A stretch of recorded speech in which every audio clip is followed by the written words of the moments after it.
hnilý syr, kačacie embryo a mnoho ďalších. Preskúmajte s nami niektoré z najmechutnejších jedál sveta.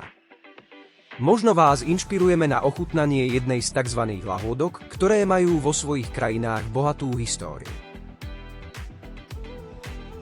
Casu marzu, výrazná sardínska lahôdka vyrobená z kozieho syra, nepochybne patrí medzi tie najzaujímavejšie, no aj najnechutnejšie jedlá na svete. Tento hnijúci syr je prirodzeným inkubátorom pre larvy múch.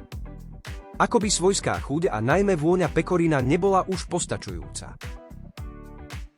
Balut, zdanlivo obyčajné pouličné jedlo, ktoré sa nachádza na Filipínach aj vo Vietname, má povesť jednej z najpodivnejších kultúrnych lahôdok.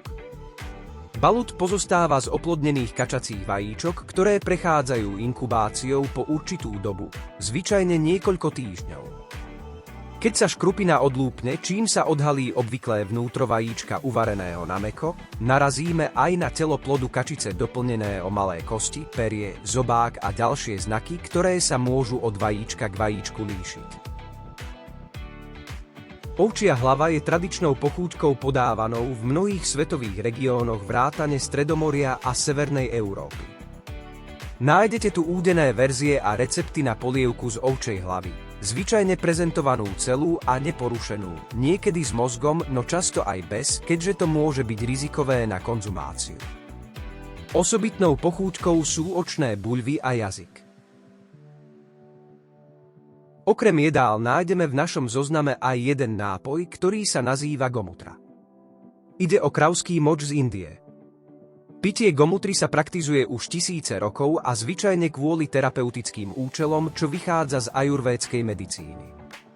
Zatiaľ čo všetok kravský moč sa považuje za prospešný, moč tehotnej kravy sa považuje za obzvlášť účinný na hormóny a minerály. O gomutre sa tvrdí, že lieči psoriázu, lepru, horúčky, ochorenia pečene a rakovinu. Ako poslednú pochúťku v našom zozname máme surströmming.